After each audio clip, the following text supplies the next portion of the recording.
MakuSafe, I wanted to take just a couple of minutes and talk about our wearable device. We call it the MakuSafe Ally.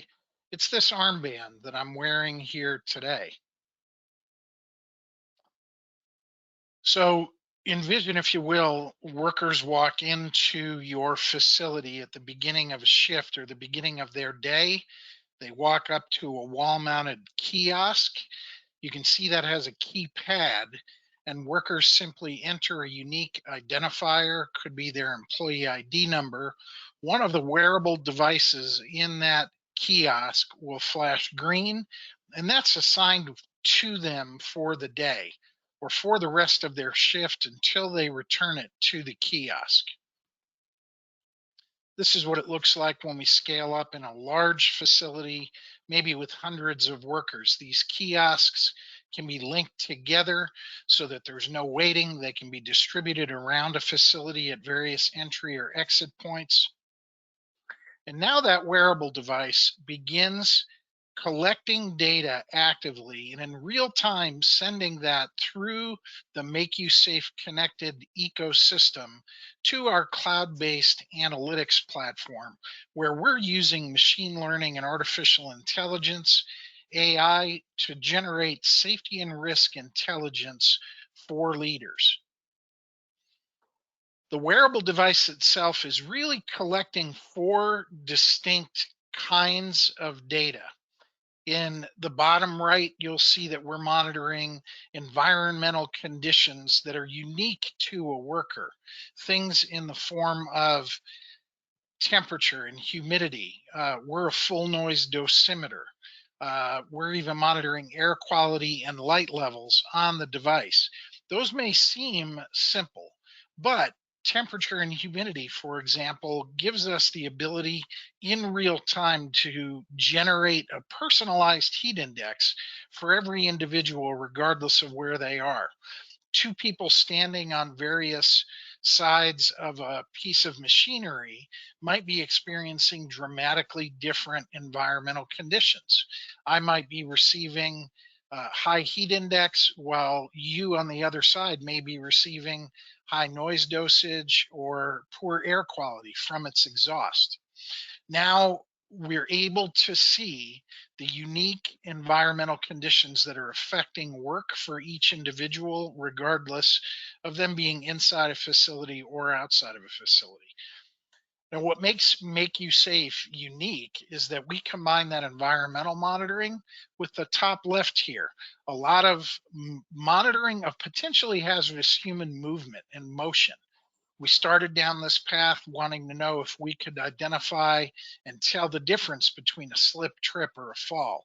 Now we certainly can, and we're also able to categorize or label things like repetitive movement signatures, pushing and pulling. Um, in addition to those individual occurrences, we're also aggregating what worker physicality looks like so that we can depict the amount of effort being expended to do a job over time. Now envision that with a click, you can stack rank workers in a particular department. If everyone is doing the same work with the same tools, why is it that Tom may be at the top of the list in terms of forceful exertion or worker physicality for this week or for this month? Might I be at risk? That's the kind of insight and optics we can provide with a click through data about how work is being done. Third, I would point you to the top left. We're also identifying the location of these leading indicator data points that we're collecting. You could think of this as dropping a pinpoint on a Google map. We're overlaying these indicators onto a facility floor plan or job site so that they become immediately visible. There may be things that are individual occurrences that you want to respond to or observe today, and there may be data over time that once overlaid with location or spatial awareness, trends or patterns begin to emerge. Further, we're now able to see worker interactions with other workers, thanks to the pandemic.